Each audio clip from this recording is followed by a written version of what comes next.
Bienvenue à toutes et à tous pour notre 16e présentation. Nous avons parlé pour les présentations 13, 14 et 15 du livre de l'Apocalypse, ou Révélation de Jésus-Christ à l'apôtre Jean, c'est l'île de Patmos en 95-96 après Jésus-Christ. Deux questions se sont posées concernant les présentations que nous avons données. Alors la première question qui se pose, et nous allons y répondre avant de passer au thème d'aujourd'hui, c'est une question concernant les événements du temps de la fin. Alors, je vous rappelle la grande hypothèse, ou plus exactement le plan de travail que nous avions et que de nombreux commentateurs protestants ont mis sur le travail, sur l'écheveau. D'une part, un chef mondial et un empire mondial, c'est la bête qui monte la mer, Apocalypse 13, versets 1 à 10. Un leader religieux qui a une emprise tout à fait mondiale, dont il est impossible de dire quelle sera la connotation spirituelle, religieuse ou ecclésiastique du moment alors où nous parlons. C'est ce que l'Apocalypse appelle le faux prophète. Vous trouverez ceci dans la description d'une bête, d'un agneau à deux cornes, dans Apocalypse 13, verset 11, et puis bien évidemment dans Apocalypse 17, une religion mondiale dont il est également impossible de donner une dénomination, j'insiste, mais une religion qui coiffera, à mon sens, l'ensemble des autres religions et qui s'imposera en tant que système totalitaire de pensée sur le plan religieux. C'est ce que le Christ appelait la grande prostituée que le premier livre du prophète Néphi nous décrit également, sans donner, bien évidemment, d'autres détails nous permettant d'identifier, en tout cas au jour d'aujourd'hui, cette grande prostituée. Alors, nous allons répondre à une question qui est celle-ci. N'y a-t-il pas une contradiction relativement importante entre, d'une part, ce que vous dites concernant les temps de la fin, à savoir un grand empire mondial unifié, un chef qui, bien évidemment, va régir cet empire mondial unifié, ce nouvel ordre en quelque sorte, avec une poigne de fer, ce faux prophète, donc encore une fois, une sorte de domaine politique, économique, social, militaire et religieux unifié, et d'autre part, des déclarations de prophètes vivants et d'apôtres, au terme desquelles les nations se feront la guerre les unes avec les autres, et d'ailleurs, nous observerons des guerres intestines, donc des guerres entre nations et dans les nations elles-mêmes. N'y a-t-il pas une contradiction importante entre ces guerres intestines, ces guerres, j'allais dire, régionales, et d'autre part, la constitution de ce grand empire mondial qui, apparemment, semble être tout le contraire. Alors, la contradiction, elle n'existe pas, et je vais essayer de donner mon humble avis, ce n'est que mon humble avis, sur la question. Il est certain que le Seigneur, notamment par les prophètes vivants, mais également dans le livre des Doctrines et Alliances, nous donne plusieurs indications concernant les temps de la fin. Il y aura des guerres, il y aura des famines, il y aura des événements climatiques qui, j'allais dire, dépassent notre entendement aujourd'hui. Il y aura des émeutes, comme nous pouvons le voir sur les vues qui défilent sous vos yeux. La foi se refroidira. On voit ici une église en feu, je ne sais pas si l'image est bien appropriée. Et il y aura bien évidemment des pandémies auxquelles l'humanité devra faire face. Alors, va-t-on vers ce qu'on appelle un grand effondrement, un effondrement total des nations? C'est une possibilité qui, à mon sens, et ça ne m'engage absolument que moi, s'inscrit dans le domaine du grand plausible. Un effondrement des nations, mais surtout, dans ce cadre et dans ce domaine de total collapse, un homme va se lever pour rétablir la paix, l'ordre et l'harmonie mondiale. Cet homme, bien évidemment, nous l'avons qualifié, le 13e chapitre de l'Apocalypse le qualifie, c'est l'Antéchrist. Deux hommes providentiels, puisque à l'Antéchrist va s'adjoindre ce qu'on appelle un faux prophète, et bien évidemment, ces deux hommes, en particulier l'Antéchrist, vont pouvoir rétablir l'ordre mondial. Alors, rappelez-vous que le Christ nous disait qu'il reviendrait dans une période au cours de laquelle et au terme de laquelle les hommes diraient paix et sécurité. Ce qui fait référence non pas à des troubles intestins entre nations ou entre groupes de nations, mais à des périodes où la prospérité et la paix sont particulièrement existantes. Nous avons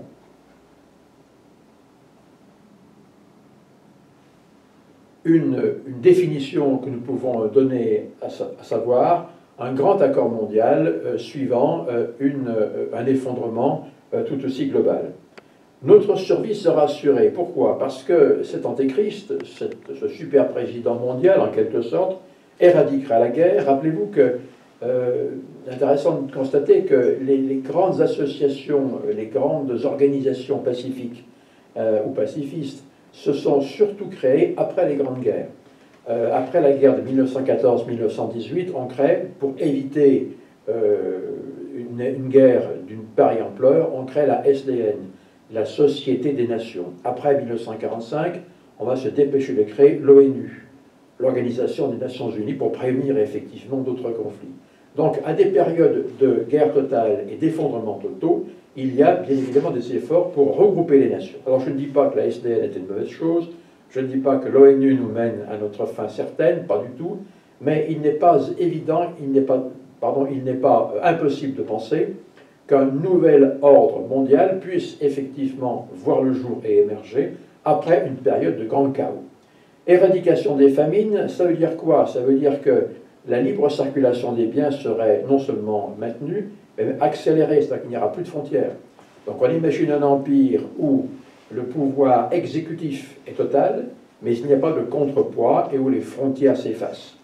Une époque de prospérité sans précédent, c'est-à-dire que l'économie mondiale, après l'effondrement, est rétablie selon des normes impératives. Pour que l'économie reparte et fleurisse, notamment après un effondrement, après des guerres, et on sait que les économies mondiales refleurissent généralement très fortement après les guerres, exemple l'Amérique, la Russie, l'Allemagne, mais également le Japon, eh bien, il faut qu'il y ait une période d'effondrement, de guerre, et également une période de libre-échange, sont des normes extrêmement impératives. Alors, néolibéralisme, on peut penser que le néolibéralisme est quelque chose qui va être dépassé, parce qu'il ne s'agit plus de laisser une libre emprise, ou plus exactement de laisser la bride sur le cou à des nations et à des grandes sociétés internationales pour faire leurs affaires, passez-moi l'expression, mais bien évidemment, nous aurons des règles extrêmement strictes pour régir cette pyramide qui ira son sommet à la base, donc l'antéchrist, à chacun d'entre nous. En fait, un nouvel âge d'or, puisque si l'on enlève les guerres, si l'on supprime les famines, si l'on supprime également l'absence de prospérité, qu'est-ce que nous voudrons de plus? Un nouvel âge d'or pourra ainsi surgir, avec cette précision que cet âge d'or ne se sera jamais produit dans toute l'histoire de l'humanité. Un nouvel ordre surgit du chaos. L'apôtre Jean nous dit, et il rapporte la déclaration des gens qui voient effectivement cet ordre régir la planète, mais qui peut lutter contre la bête? On pourrait très exactement tordre un peu la pensée de Jean, qui veut lutter contre la bête, puisque justement, la guerre n'existe plus, ni la famine, et tous nos besoins sont effectivement remplis, satisfaits, et bien évidemment, rendre l'époque semblable à cet âge d'or, à ce millénium en quelque sorte de paix et de prospérité. Attention, cette adhésion, j'allais dire, à la vie dans ce nouvel ordre n'a pas de gratuité. Il y a un contrepoids, il y a plus exactement un coût extrêmement important. Il faut adhérer au système économique mondial, et non seulement y adhérer sur le plan économique et politique, mais également sur le plan des esprits. C'est la raison pour laquelle à cet nouvel ordre sera adjointe en quelque sorte un nouvel ordre spirituel, une sorte de super religion ou une super philosophie qui ira de pair avec l'ordre mondial, pour faire en sorte que nous puissions ne pas être rebelles, mais accepter pleinement les règles impératives, pour ne pas dire impérieuses, qui seront données à l'humanité. Pas de résistance, pas de rebelles. Je vois ici Luke Skywalker protégeant sa sœur, la princesse Leia, un clin d'œil à George Lucas. Effectivement, cet ordre pyramidal n'acceptera pas de résistance ou de contrepoids, et nous ne pourrons pas menacer l'ordre en question. Donc, il est bien certain qu'il n'y a pas de contradiction particulière entre l'effondrement des nations et l'effondrement dans les nations, et d'autre part la constitution un peu postérieure de cet ordre mondial qui sera un État particulièrement totalitaire. Avec et parallèlement à la création et à la résurgence de l'ordre mondial, il y a deux prophètes de malheur. Alors vous avez ici une vue, j'allais dire, d'artiste. des prophètes de malheur parce qu'ils vont prêcher, notamment à Jérusalem, en totale contradiction avec la logique. Ils diront aux gens que leur conduite est pécheresse, ils diront aux gens qu'il faut retourner au Christ.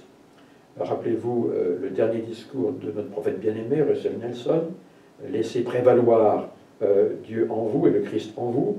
Ces deux prophètes, qui sont-ils? Nous n'en savons pas encore grand-chose, ne savons pas encore grand-chose à ce propos, mais ces deux prophètes s'opposent effectivement aux données impérieuses qui sont imposées à l'humanité. Ils prêchent donc à contre-courant. La question se pose ainsi, est-ce qu'on peut essayer de donner une sorte de chronologie aux derniers événements avant le retour du Christ? Alors, c'est un exercice périlleux, un exercice particulièrement déceptif parfois, il faut donc être extrêmement prudent, mais on peut tenter, avec les commentaires de certains spécialistes du livre des Révélations, avec également des déclarations des prophètes vivants de l'Église, on peut tenter de mettre bout à bout deux périodes qui sont extrêmement intéressantes. Vous vous rappelez qu'au chapitre 9 et au verset 27 du livre de Daniel, le prophète de l'Ancien Testament, Daniel, nous dit que dans la dernière semaine, donc la dernière semaine de vie terrestre avant le retour du Christ, un accord sera conclu sous l'égide d'un homme superpuissant, qui, on le sait maintenant, est l'Antéchrist. Alors, cette semaine, c'est une semaine biblique. Ça veut dire que ce n'est pas 7 jours, ce sont 7 années. Rappelez-vous, dans les présentations différentes, nous avons vu que le terme jour, 1260 jours, peut être traduit en mois, 42 mois, et également en années, 3 ans et demi. Nous avons vu également que le terme jour peut représenter année. Si nous emboîtons le pas à ces commentateurs, la dernière semaine est donc une période de 7 ans. Au début de cette période de 7 ans, nous avons des tribulations qui s'abattent sur la planète, bien sûr, mais les deux témoins commencent à prêcher à Jérusalem, et ce, pendant 3 ans et demi. C'est l'Apocalypse de Jean qui nous le dit, une prédication contre toute vraisemblance, une prédication à contre-courant, ce que nous venons de voir. Au début de cette semaine, la prédication des deux témoins commence, mais également le royaume de la bête, Apocalypse 13, versets 1 à 10, l'Antéchrist, est constitué. Et beaucoup indiquent que c'est à cette époque, et envers cette époque, que l'expression paix et sécurité va s'appliquer. Également, certains précisent que c'est à cette époque également que le temple de Jérusalem, le troisième temple, va être reconstruit. Au bout de 3 ans et demi, ce qui est figuré par les deux triangles, petites pyramides bleues, nous sommes donc à la fin de la première période de 3 ans et demi, les deux prophètes, les deux témoins sont tués. Et ces témoins étaient véritablement des troublions, des troubles faits, ce qui explique que l'Apocalypse nous dit que lorsqu'ils sont tués, eh bien, les gens se réjouissent et ils s'envoient des cadeaux et des présents les uns les autres. Donc ça peut correspondre à cette mort. Mais cette deuxième période, donc 3 ans et demi, après le début de cette période de 7 années, voit l'Antéchrist, j'allais dire, sortir de ses gonds et se proclamer Dieu, jusqu'à, nous dira l'apôtre Paul dans 2 Thessaloniciens, s'asseoir dans le temple de Dieu. On trouve également les mêmes motifs et les mêmes appréciations dans le livre de Daniel. Une persécution particulièrement sévère va être inaugurée contre les membres de l'Église, mais également les Juifs. C'est là où les coupes seront déversées sur un monde perverti. Et c'est là, bien évidemment, où nous aurons une période de 3 ans et demi correspondant au déversement du plein pouvoir de la bête, jusqu'au moment où, fin de période des 3 ans, nous aurons le retour du Christ, qui, comme dit le 14e chapitre de Zacharie, posera les pieds sur le mont des Oliviers. Donc voilà un petit peu ce que disent les commentateurs. Il faut garder nos distances par rapport à un tel commentaire, mais je pense qu'il est intéressant de voir un petit peu certains événements, certains éléments qui nous conduiront jusqu'au temps de la toute fin, comme on dit, au Québec. Voilà ce que je voulais revoir avec vous. La deuxième question, donc si vous avez des questions à poser, n'hésitez pas à le faire sur Internet. La deuxième question qui a été posée concerne les tout derniers versets du livre de l'Apocalypse, et notamment le chapitre 22, le verset 19, qui dit ceci, je cite, « Et si quelqu'un ajoute quelque chose à ce livre, Dieu le frappera des fléaux décrits dans ce livre. » Alors, on avait abordé cette question il y a quelques semaines, Et nous avons dit que cette phrase est véritablement du pain béni, c'est moi l'expression, ou en tout cas une argumentation particulièrement aisée pour les gens qui, bien évidemment, visent le livre de Mormon, qui, selon eux, ne peut pas être rajouté à la Bible. Il est vrai que le livre de Mormon a été traduit en 1828, 29 et 30, ils sont commercialisés en 30, mais encore une fois, on ne peut pas admettre que ce livre d'écriture dite sacrée puisse se rajouter au volume biblique. Voilà très exactement l'objection qui nous est faite. Alors, qu'est-ce qu'il faut en penser? C'est très simple, lorsque Jean rédige l'Apocalypse, entre 95 et 99, après Jésus-Christ, il va clore ce livre qui apparemment est le dernier livre écrit. Mais il faut bien savoir qu'il n'y a pas de Nouveau Testament. Il y a un Ancien Testament. Les Juifs ont collationné les livres de la Torah, ils ont collationné les livres des prophètes, les livres de sagesse, etc. Mais il n'y a pas de livre du Nouveau Testament tel que nous le connaissons aujourd'hui. Il y a les évangiles, il y a des épîtres qui, j'allais dire, circulent librement parmi les premiers membres de l'Église, et encore certaines épîtres de Paul, notamment, ne sont pas admises au canon de l'Église. Elles le seront pratiquement au 4e, début du 5e siècle. Il est bien certain que lorsque Jean pose la plume, après avoir écrit le dernier verset de l'Apocalypse, Révélation, eh bien, tout simplement, il ne peut viser non pas un livre compilé qui s'appellerait Nouveau Testament, mais uniquement le livre que lui vient d'écrire, à savoir Révélation. Donc Jean, en disant « n'ajoutez rien, ni ne retranchez rien à ce livre », ne peut pas chronologiquement viser autre chose que son propre livre, qui n'est qu'un livre parmi tant d'autres, au titre des écrits néo-testamentaires. Il faudra attendre le synode ou le concile de Carthage en 397 après Jésus-Christ, pour qu'on puisse avoir la définition du canon du Nouveau Testament. L'Église catholique romaine va alors préciser que celui-ci se compose strictement de 27 ouvrages, 27 livres, évangiles, épîtres ou autres, et pas un de plus. Mais là, nous sommes pratiquement à la fin du IVe siècle. Or, Jean écrit à la fin du 1er siècle. Donc, pour attendre une canonisation et un aspect complet, un aspect uniforme de ce qu'on appelle Nouveau Testament aujourd'hui, il faudra attendre pratiquement 3 siècles de plus. Donc, encore une fois, Jean vise son propre livre. Jean met beaucoup d'importance sur le livre de l'Apocalypse. Pourquoi? Pour 2 raisons. La première, parce qu'il vise les temps de la fin. Rappelez-vous que lorsque Néphi parle avec l'Esprit du Seigneur, avec le Seigneur, celui-ci lui montre les temps de la fin, en tout cas des temps qui viendront bien après la période des Léites dans le Nouveau Monde. Donc c'est important. Et deuxièmement, le livre de l'Apocalypse s'intitule « Révélation de Jésus-Christ ». C'est d'ailleurs les premiers versets, ou plus, les premiers mots que vous allez lire, car vous ouvrirez le livre de l'Apocalypse. Donc c'est une révélation de la bouche, des lèvres de Jésus-Christ lui-même, et des anges qui l'accompagnent, à un apôtre qui s'appelle Jean. Donc c'est quelque chose d'important, puisqu'on est ici à faire une révélation continue de A jusqu'à Z.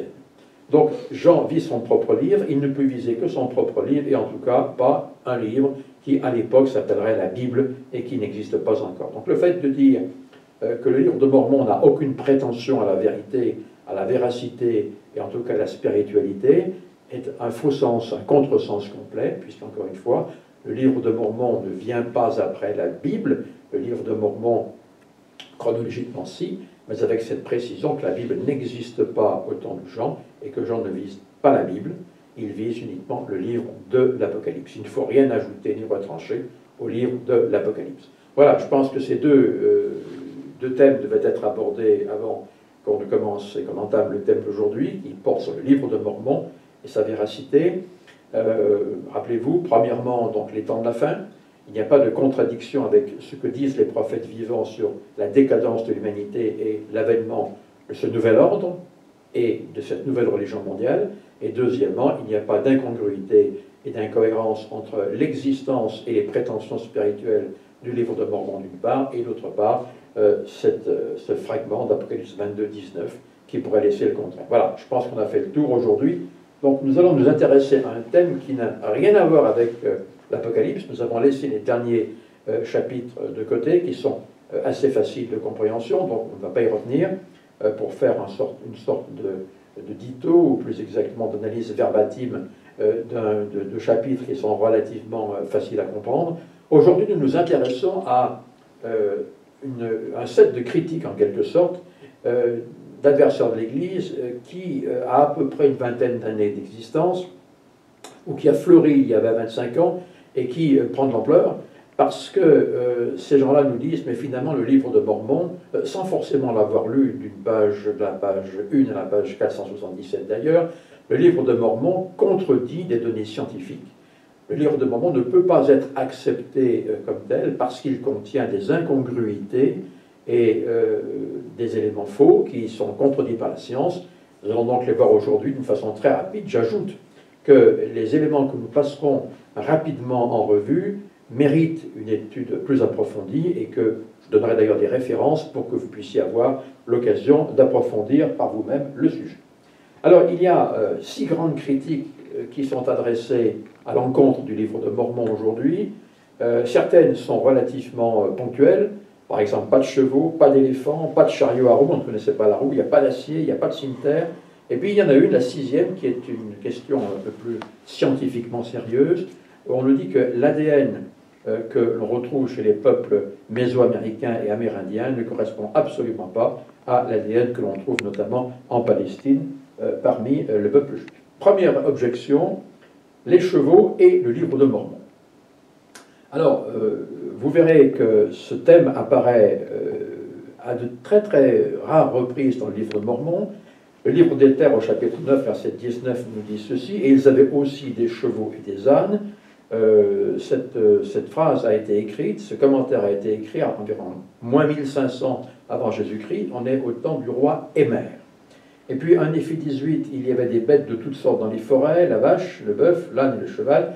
Rappelez-vous également Alma 18, lorsque Amon, après avoir s'être illustré contre les voleurs du roi Lamoni, va tout simplement promouvoir le voyage du roi Lamoni chez son propre père, et on nous dit quand le roi Lamoni vit qu'Amon était occupé à préparer ses chevaux et ses chars, etc., il fut fort étonné. Donc Alma 19, 9 à 12 parle effectivement de chevaux. Alors, deux références également, 3 Néphi 2, 22 pour être complet.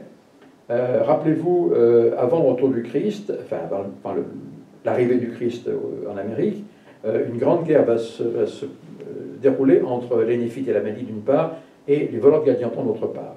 3 Néphi 2, verset 22 nous dit ceci, la proclamation de l'Aconéus s'était répandue sur toute la surface du pays, et ils avaient pris leurs chevaux et leurs chars et leurs bêtes pour pratiquer ce qu'on appelle aujourd'hui la politique de la terre brûlée, et rassembler le peuple, tant néphite que lamanite, en un seul corps, avant de vaincre effectivement ces voleurs. 3 Néphi 21-14 ne nous concerne pas vraiment. Le Christ nous dit ceci, malheur aux gentils, à moins qu'ils ne se repentent, car il arrivera ce jour-là, dit le Père, que j'exterminerai du milieu de toi tes chevaux et je détruirai tes chars. Là, cette période, cette écriture ne nous concerne pas vraiment, puisqu'elle concerne les derniers jours. Or, aujourd'hui, nous avons des chevaux et des chars, même s'il s'agit de chevaux moteurs. Alors, la thèse qui est majoritairement débattue ou adoptée par tous ceux qui se prétendent bien informés sur la question, est celle-ci. Ce sont les conquistadors qui ont amené le cheval dans le Nouveau Monde. Et lorsque nous voyons des Indiens, des peaux rouges en quelque sorte sur des chevaux, eh bien ces chevaux sont les lointains descendants des chevaux espagnols, donc chevaux ibériques, qui s'étant échappés, sont répandus et se sont multipliés dans l'ouest et dans le centre des États-Unis d'Amérique. Bon, voilà très exactement cette thèse. Il n'y avait pas de chevaux au temps de l'Amérique précolombienne. En tout cas, il n'y avait pas de chevaux avant l'arrivée des conquistadors, des Européens.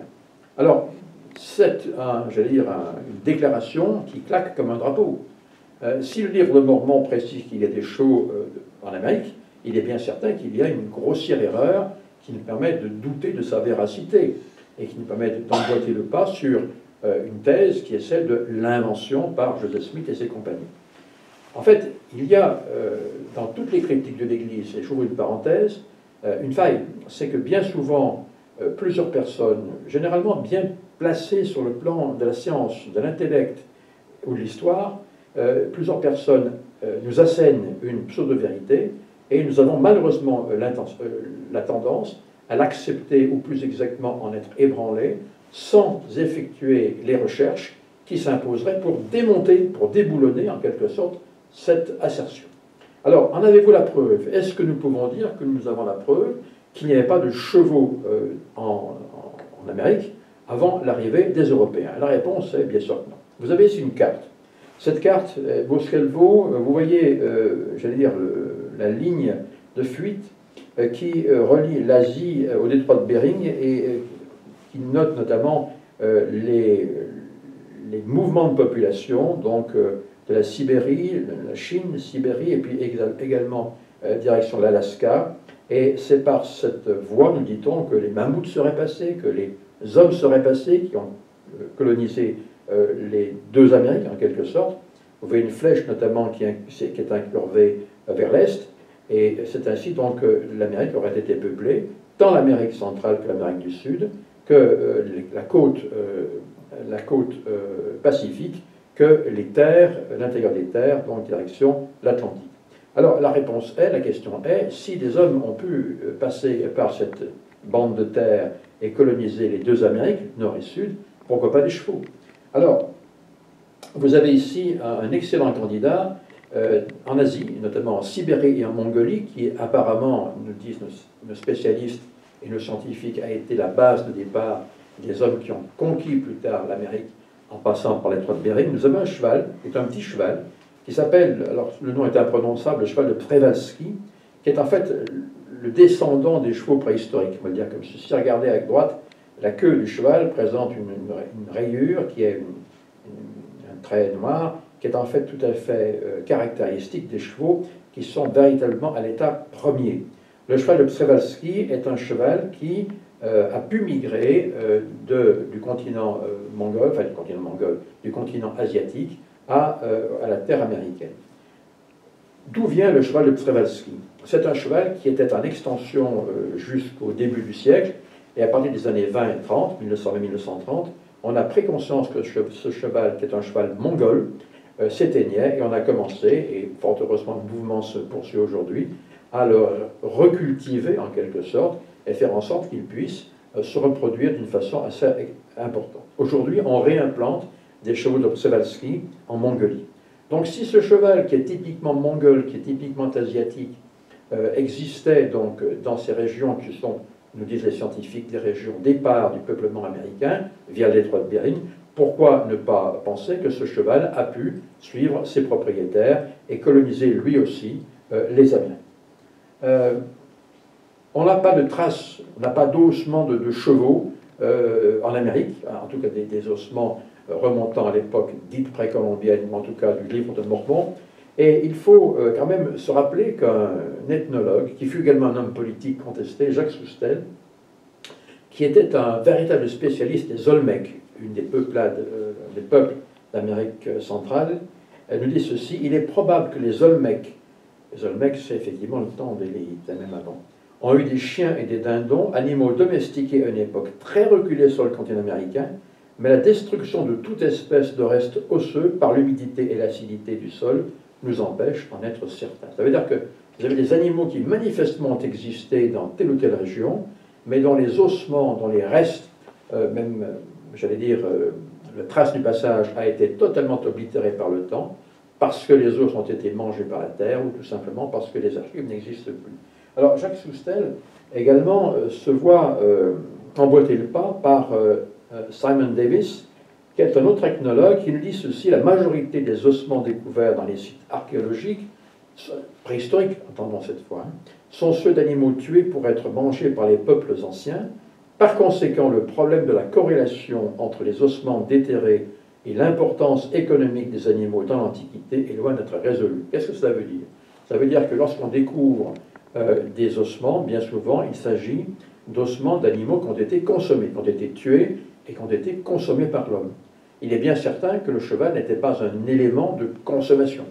Aujourd'hui, oui, dans certains pays, mais encore difficilement, mais il est bien certain qu'à l'époque, le cheval bête de luxe n'était pas tué pour être consommé. D'où l'importance et la difficulté de retrouver des restes osseux pour un animal, d'abord, dont on ne sait pas où il était, mais c'est également qui était apparemment en petit nombre et petits exemplaires. Voici les os qu'on retrouve généralement ici, des os de caribou et autres cervidés, sont des os provenant d'animaux qui ont été tués et consommés, mais encore une fois, pas d'os de cheval. Avons-nous des exemples d'animaux ayant incontestablement existé et dont on ne retrouve aucune trace aujourd'hui?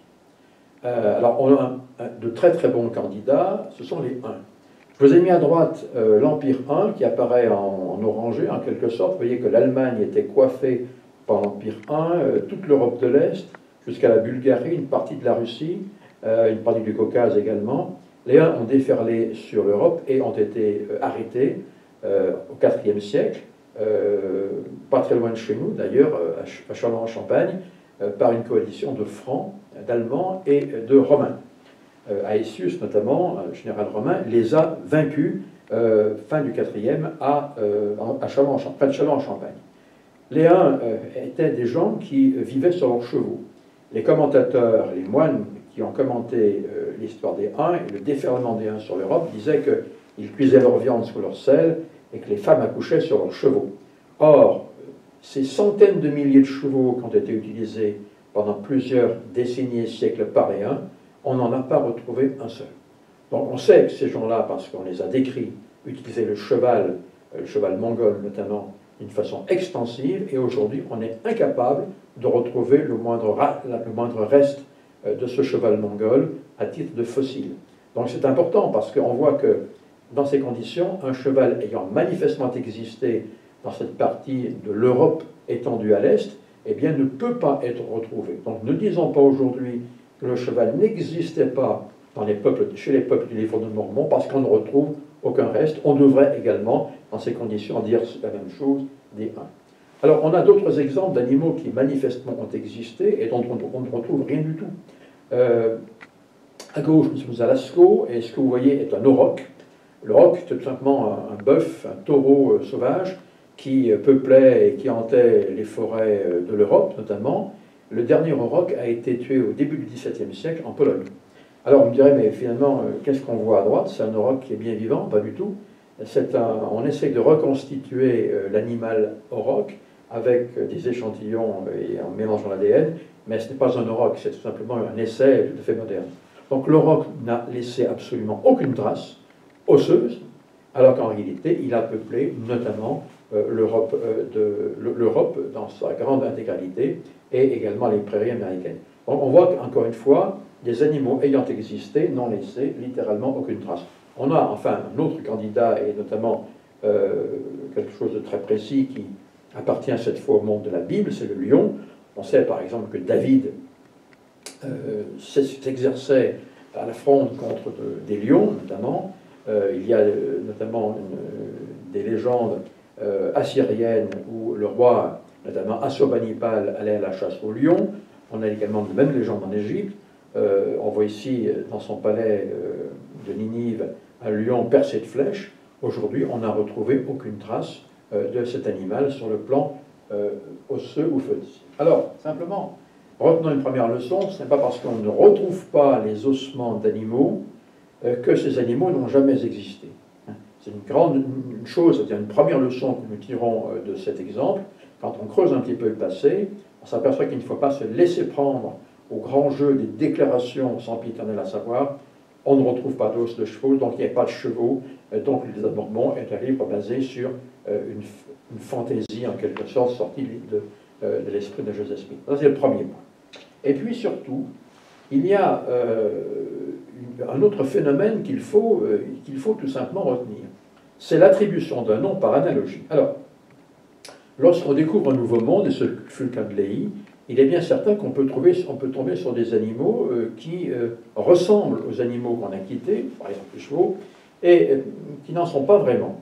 Donc, comme on n'a pas le vocabulaire pour traduire, pour connaître, ou pour appliquer un mot à un animal nouveau, eh bien, une créature nouvelle, on va employer d'anciens mots pour qualifier ces animaux qu'on ne connaît pas et qu'on vient de découvrir. Par exemple, les Romains, on ne parlait que d'eux,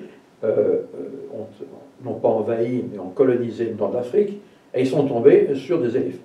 Alors, les premiers Romains qui ont eu des éléphants ont été extrêmement gênés parce qu'il n'y a pas de nom, donc il fallait inventer un nom. Et quel nom? Alors, ils ont pris un nom qui existait, Bos. Bos, c'est le bovidé, c'est la vache. En latin, Bos, c'est la vache. Donc, il a donné bovidé. Et ils l'ont appelé, parce que vu la région, une vache lucanienne. Bos Luca ou Bos Lucania. Donc vous voyez que l'éléphant a été qualifié de vache, un peu spécial, par les Romains. Alors entre une vache et un éléphant, il y a quand même une certaine différence, mais pourtant le nom qui a été accordé, attribué, épinglé en quelque sorte à l'éléphant, c'était vache. Bos Luca. Les Grecs n'ont pas fait mieux. Lorsque les Grecs ont remonté, après Alexandre, le cours du Nil, ils ont vu des hippopotames. À l'époque, il y avait des hippopotames, et ils ont été extrêmement embêtés pour les nommer, les épingler, les qualifier, et ils n'ont pas eu d'autre mot que de les appeler le cheval, les chevaux du fleuve. Hippos, le cheval, potamos, le fleuve. Et hippopotame est donc tiré du double mot grec, hippos potamos, le cheval du fleuve. Encore une fois, on voit qu'un terme particulièrement classique, cheval ou vache, a été appliqué à des animaux qui n'ont rien à voir avec les chevaux ou les vaches. Imaginons Léhi débarquant avec la Torah sous le bras, quelque part, alors où on le verra dans un prochain exposé, et on peut voir que certains animaux qu'il va rencontrer sont particulièrement semblables, par exemple aux chevaux. À gauche, vous avez un animal alors, qui est un tapir. Alors attention, les tapirs, il y en a de plusieurs sortes. Là, on a affaire au grand tapir, qui est un animal, je vais dire, qui est particulièrement haut, qui saute des barrières, n'est-ce pas, qui peut s'élever très facilement. Regardez cet animal par rapport au cheval de Przewalski, il est pratiquement à même hauteur, les pattes sont assez ressemblables, la tête du grand tapir rappelle un peu celle du cheval, et surtout, il y a une crinière. Enfin, on peut monter sur un grand tapir. Donc, pour un juif, en quelque sorte, qui arrive dans un monde tout à fait nouveau, et qui est un monde tout à fait inconnu, on va avoir tendance à appliquer à des animaux inconnus, par exemple tapir, le nom d'animaux que l'on connaissait bien, par exemple chevaux. Et c'est ainsi que le terme d'un animal connu, cheval, on se dit que lui, va être appliqué à un animal qui n'a rien à voir avec l'animal premier, mais dont il va porter le nom. Donc encore une fois, il faut bien faire attention. Le terme cheval pourrait, c'est une deuxième explication, que représenter non pas l'équidé que nous connaissons tous et toutes aujourd'hui, mais un animal qui lui ressemble. Donc c'est en quelque sorte l'emprunt de nom par analogie. Troisième réponse à cette interrogation, cette objection, quelle était éventuellement l'aire géographique du cheval? Alors, le cheval pouvait très bien ne pas être universellement connu dans les plaines américaines et en Amérique centrale.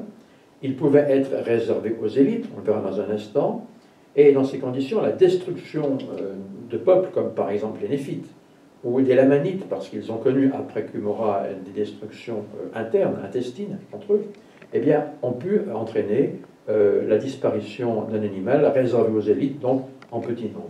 Donc encore une fois, l'Église n'a jamais prétendu que les chevaux, tels que nous les connaissons aujourd'hui, gambadaient à foison dans les grandes plaines américaines ou en Amérique centrale.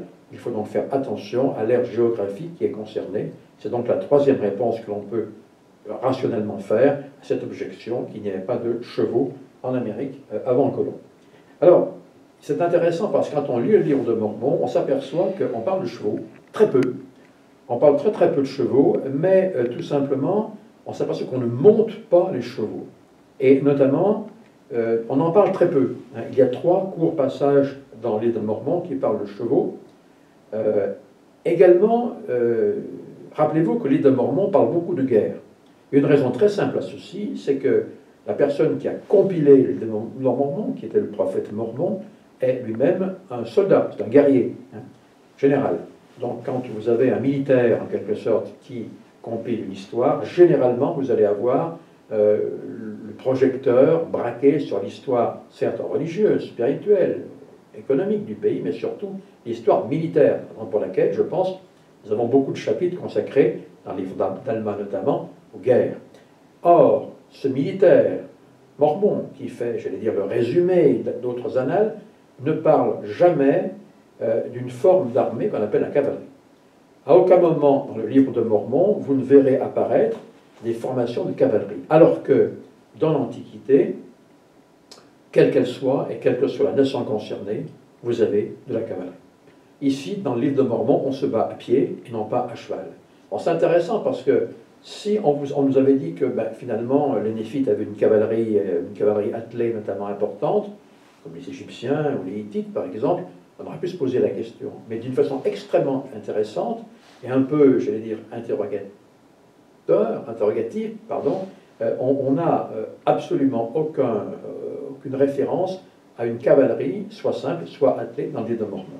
Alors, l'hypothèse semble se confirmer quelque peu, à savoir les chevaux, oui, mais réservés après à une élite et une disparition donc extrêmement aisée après 385, qui, je vous le rappelle, est la vallée du Qumran. Conclusion temporaire, parce que le débat est loin d'être clos, ce n'est pas parce que nous ne trouvons pas de restes d'animaux, chevaux en l'occurrence, que ces derniers n'ont pas existé.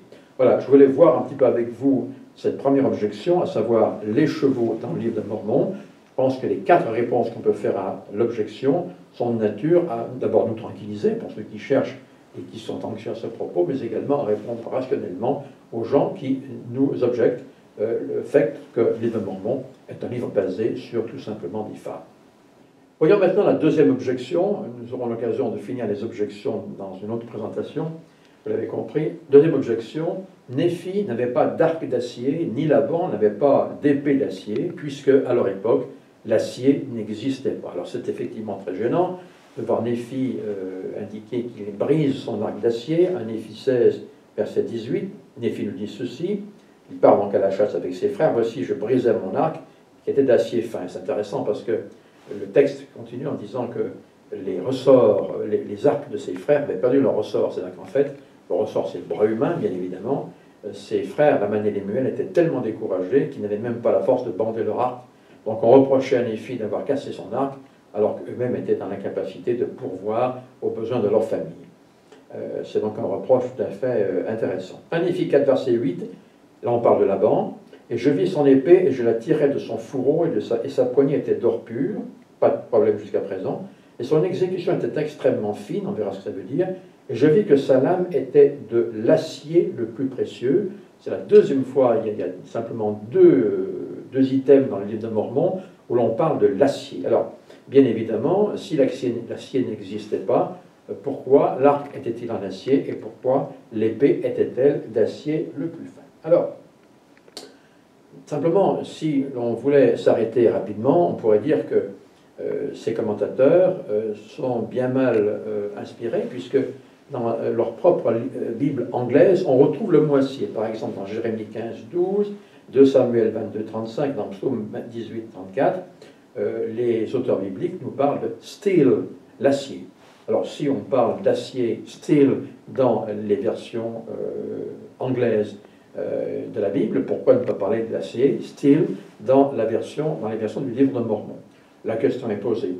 Dans les Bibles françaises, par contre, le mot qui est traduit par acier dans les Bibles anglaises est très pudiquement et très prudemment traduit par le mot bronze. Alors vous avez ici en encarté un arc de bronze qui correspond bien évidemment à la période qui nous intéresse. C'est du bronze, bronze qui était relativement souple, beaucoup moins que le fer. Donc on a retrouvé des arcs de bronze, c'est la raison pour laquelle nos Bibles nous parlent d'arcs de bronze, mais certainement pas d'arcs d'acier. On peut se poser une question, c'est quoi l'acier? Alors l'acier, il faut du fer pour faire de l'acier, ça nous le savions déjà. Je rappelle que l'âge du fer se termine pratiquement vers 1000 ans avant Jésus-Christ, 1100 avant Jésus-Christ.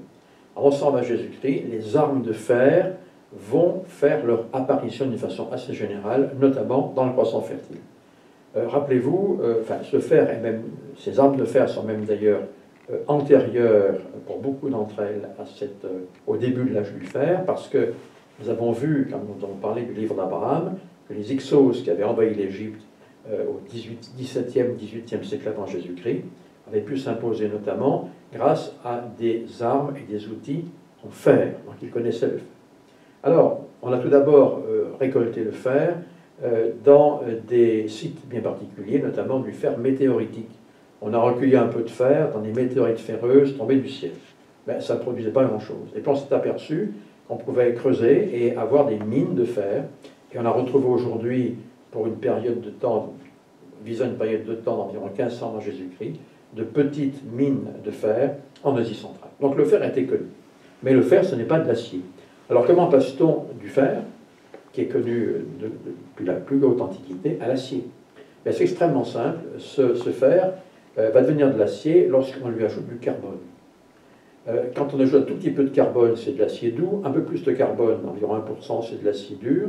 Et quand on ajoute plus de 1,2% de carbone au fer, il devient de la fonte. Donc on voit qu'on peut transformer le fer en acier avec du carbone. Comment va-t-on faire pour y pourvoir? C'est extrêmement simple. Les hindous, indiens, les premiers, effectuent cette manipulation. Ils s'aperçoivent qu'en jetant dans un creuset où bouillonne le fer en quelque sorte, certaines herbes, et notamment des copeaux de bois, le bois disparaît, le bois est totalement mangé détruit et absorbé par le fer en fusion, mais il dégage du carbone, et ce carbone va se mélanger avec le fer, et que le mélange que l'on va obtenir n'est plus du fer, c'est de l'acier. Un fer extrêmement dur, acier. Fer plus carbone égale acier. Alors, voici deux, je vous rappelle, on remet un petit peu en arrière, une épée, un kofesh notamment égyptien. Alors on a de la chance parce qu'il est en cuivre, bien sûr. Donc on a du cuivre en Égypte, chez les Égyptiens. Et ce kofesh appartenait à Ramsès II. Donc c'est quelque chose de particulièrement impressionnant. Ici en bas, vous avez une dague épée, qui est elle de fer, et qui est une dague Ixos. On voit un petit peu la différence de coupant, en quelque sorte, et de destruction que pouvait emporter une lame de fer. Alors, l'acier, on parle de l'acier dans les textes antiques, grecs et latins, et non pas uniquement de fer. Chez les Grecs, l'acier se traduit par deux mots, sidéros, stoma. Chez les Romains, c'est du ferrum. Alors, on ne sait pas si c'est du fer ou de l'acier, mais Pline l'Ancien notamment, qui mourra notamment à Pompéi, eh bien, va tout simplement parler d'aciès, ex mera aciès, de l'acier le plus pur. Donc là, on voit que des auteurs qui se situent aux alentours du 1er siècle, entre le 1er et le 4e siècle avant Jésus-Christ, je parle notamment des Grecs, parlent d'acier et non plus de fer, sidéros, stoma et aciès.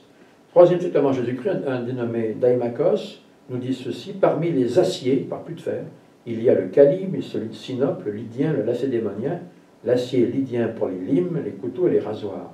Donc, j'allais dire que 3 siècles avant Jésus-Christ, on sait faire la différence entre le fer et l'acier. Alors, vous avez 3 siècles, c'est bien, mais ce n'est pas 6 siècles, parce que c'est le 6e siècle avant Jésus-Christ. Alors, la grande réponse nous vient de l'Est, elle nous vient de l'Inde. L'acier est né probablement en Inde vers 20 siècles, vers 2000 avant Jésus-Christ. Ce sont les Indiens les premiers, hindous, je préférerais, qui vont tout simplement découvrir que l'alliage entre le fer, d'une part, le fer classique, qu'on connaît bien, et le carbone produit un alliage appelé acier qui est beaucoup plus résistant. On appelle ça le Woods, W2OTZ, qui est concrétisé en espèce de petit lingot de 500 grammes à 1,5 kg, et qui va donc voyager dans toute l'Asie, vers la Chine tout d'abord, mais également vers le croissant fertile. Et lorsque, vers le 7e siècle, ce Woods, cet acier, matière nouvelle, arrive notamment en Syrie, il est pris à bras-le-corps littéralement par des ouvriers, par des ferronniers syriens, qui vont en faire ce qu'on appelle l'acier de Damas.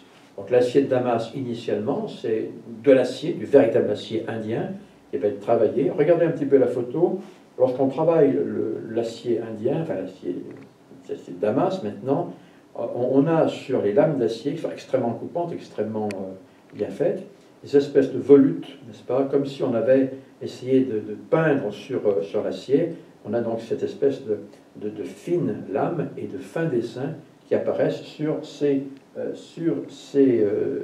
armes. Alors l'épée de Laban était très certainement, au VIe siècle, une épée à l'acier extrêmement précieux, à savoir du Woods, ou plus exactement du fer damassé ou fer de Damas. Il n'est pas tout à fait innocent de voir Néphi se pencher sur l'épée de Laban. Il vient de tuer un homme, Néphi, donc il est particulièrement choqué, enfin, ce sera à moins.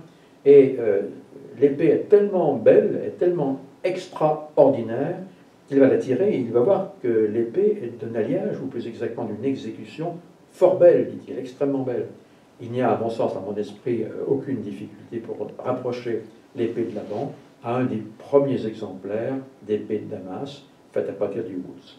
Donc lorsque Néphi parle de l'épée de Laban qui est de l'acier le plus fin, il fait référence à ses premières productions artistiques et militaires également, que sont l'épée de Damas, le fer de Damas lui-même provenant du woolz indien. Également les arcs. Rappelez-vous, Léhi est une famille, est un homme riche. Il n'est pas donc tout à fait inconcevable que les arcs que ses fils ont ne sont pas des arcs de bois ou de bronze, mais des arcs de dernière génération en quelque sorte, à savoir des arcs d'acier. Donc voilà pour l'acier, que l'on ne dise plus, peut-être maintenant, que l'acier n'existait pas au temps de Léhi. On démontre que l'acier existait bien au temps de Léhi, et notamment au temps de Laban, qu'il était employé, c'est l'acier indien, le woolz indien, c'est le fer de l'acier de Damas. Bon, voilà pour la deuxième objection, à savoir que l'acier n'existait pas. Troisième objection, et peut-être nous arrêterons à ce propos, mais il n'y avait pas d'éléphant en Amérique au temps des Jarédites. C'était la grande question. Je rappelle que Éther 9, verset 19 nous dit ceci. Donc les Jarédites viennent de débarquer et ils commencent à tisser les liens d'une civilisation extrêmement intéressante. Et ils avaient aussi des chevaux et des ânes, on retrouve dans les chevaux, et il y avait des éléphants et des curlums. Alors je ne suis pas là pour vous dire ce qu'est un curlum, on n'en sait rien, mais en tout cas je suis là pour vous dire qu'il y avait des éléphants puisque c'est dans le texte. Alors c'est la seule mention d'éléphants dans le livre de Mormon. Les Néphites n'en parlent pas, nous verrons tout à l'heure peut-être pourquoi. Alors y avait-il au temps des Jarédites, et au temps des Jarédites seulement, des éléphants? La question est importante parce que, un petit peu comme pour le cheval, elle peut fixer ou défixer notre appréciation du livre de Mormon. Qu'en pensez? Alors, bien évidemment, la thèse généralement reconnue, c'est que les éléphants, enfin les mammouths plus exactement, avaient disparu du continent américain bien avant le temps des Jarédites. Alors on se pose la question de savoir, mais finalement, alors revenons sur le détroit de Bering, les scientifiques précisent que vers le Pliocène, Pliocène, c'est en fait 5 millions d'années avant Jésus-Christ, avant notre ère, les éléphants, enfin les mammouths sibériens, ont envahi les deux continents, enfin le continent américain nord et sud, en passant par l'étroit de Bering, la Béringia, très exactement, qui n'était pas coupée comme il l'est aujourd'hui, mais qui était en fait un seul continent glacé, enfin un passage glacé, une sorte de chaussée dans le grand abîme, pourrait-on dire en paraphrasant une phrase de la relation moderne, et donc les mammouths sont passés par là. Alors, tout simplement, deux types de mammouths ont été retrouvés en Amérique du Nord. On en a retrouvé. Vous avez d'abord le mammouth laineux, qu'on voit ici sur la photographie de gauche, et vous avez un autre candidat qui était beaucoup moins laineux parce que lui, il est allé migrer dans le sud, qui est le mammouth colombien. Son nom l'indique, il porte bien son nom. Son nom indique qu'il avait élu domicile en tant que mammouth dans ce qui correspond aujourd'hui à la Mésoamérique, donc l'Amérique centrale. Alors, la question est, quand les derniers pachydermes, qu'on les appelle mammouths ou mammouths mutants ou éléphants, ont-ils disparu? C'est la question. Alors, un peu de chronologie. Les Jarédites, quand on reprend effectivement leur histoire, nous disent qu'ils quittent le continent, j'allais dire, central, à la tour de Babel. La tour de Babel est datée, grosso modo, par les érudits juifs à 2600, à peu près. Donc les Jarédites arrivent entre 2600 et 2100 avant Jésus-Christ dans ce nouveau continent. Alors, attention, les derniers mammouths ont vécu du Pliocène, 5 millions d'années avant Jésus-Christ, jusqu'à l'Holocène. Et là, on est surpris, parce que l'Holocène, c'est 4500 ans, non pas avant Jésus-Christ, mais de notre époque. Il y a 4500 ans, s'éteignaient les derniers mammouths vivant sur le continent américain. On les a vus s'éteindre à cette époque en Afrique, en Europe et en Amérique, aux Amériques. C'est-à-dire qu'en réalité, les éléphants, bien sûr, sont leurs descendants.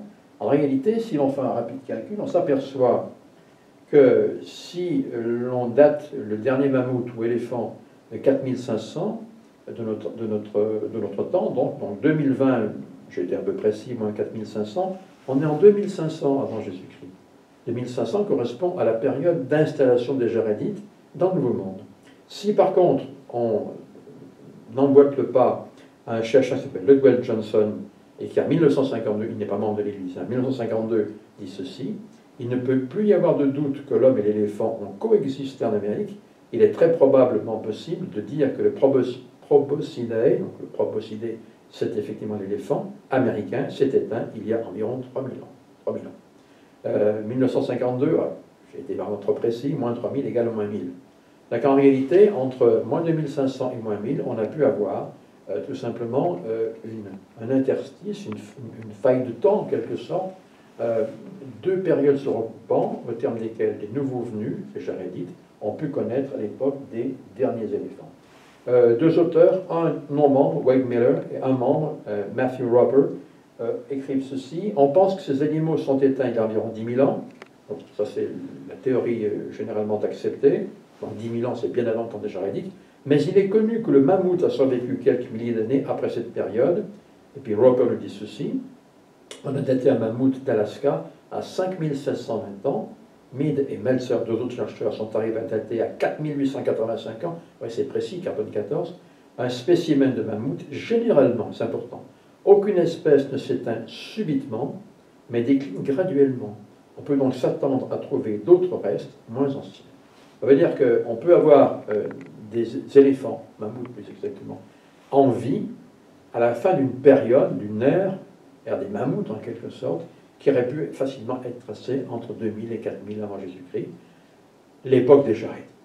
Donc, encore une fois, scientifiquement, on démontre qu'il est impossible, alors on a des restes d'éléphants dans la science, mais on démontre qu'il est impossible de contredire les déclarations des terres qui nous parlent d'éléphants. Alors, il y a un grand candidat pour le livre des terres, c'est le mammouth colombien. Ce n'est pas un éléphant, c'est un mammouth encore, n'est-ce pas? Vous le voyez ici. Et on a trouvé donc cette fois des ossements au Nouveau-Mexique, près du lac Tulsa, une région marécageuse où on trouve des os d'éléphant. Ce mammouth, effectivement, colombien, est un candidat particulièrement intéressant pour l'époque des Jarédites. Est-ce que les éléphants ou les mammouths ont laissé une trace dans les annales indiennes? La réponse est oui. Les Abénaquis nous disent ceci, ils parlent d'un grand élan qui pouvait aisément marcher dans 8 pieds de neige, 8 pieds de neige, 2 mètres 40, à la peau très dure et qui possédait un bras sortant de son épaule et dont il se servait comme nous des nôtres. Donc les Indiens Abénaquis laissent un témoignage assez frappant d'un animal qui décidément ressemble beaucoup à l'éléphant. Les Naskapi disent ceci, ils parlent d'un grand monstre qui un jour les piétina, qui laissa des traces dans la neige, qui avait de grandes oreilles et un long nez, avec lequel il frappa notre peuple. Voilà un petit peu des légendes indiennes qui nous parlent d'animaux un petit peu étranges. Et Pénoscope, dans le Maine, donc dans l'est des États-Unis, rapporte la légende de la chouette blanche. La chouette blanche part, elle recherche un époux, et donc elle traverse des pays, et elle rencontre des collines qui marchaient lentement dans la neige. C'était les dos de grands animaux à longues dents qui buvaient de l'eau pour une demi-journée. Donc les légendes indiennes nous parlent d'animaux qui pour nous ne font absolument aucun doute, qui se rapprochent bien évidemment à des pachydermes. Vous avez également les travaux d'Adriana Mayor, qui n'est pas membre de l'Église, qui est une spécialiste du Mexique. Le Mexique correspond à la civilisation aztèque. Elle nous dit seulement ceci, ces légendes indiquent que les géants détruits par leurs ancêtres déracinaient les arbres et mangeaient de l'herbe.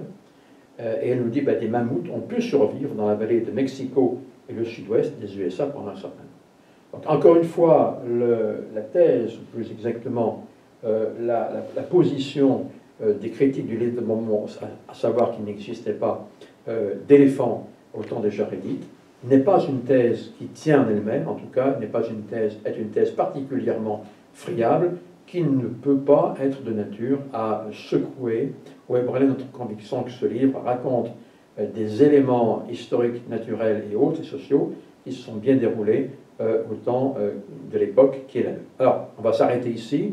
Nous verrons plus tard ce qui en est des roues, des chariots dans le livre de Mormon. Nous verrons d'autres choses, et notamment nous attarderons ensuite sur l'ADN des peuples dits du livre de Mormon, qui ne correspondrait pas à l'ADN des peuples vivant en Palestine aujourd'hui, notamment au peuple juif. Nous vous souhaitons une bonne semaine et également un bon visionnage de cette vidéo. Encore une fois, si vous avez des questions, n'hésitez pas à les poser, nous y répondrons. À toutes et à tous, à bientôt.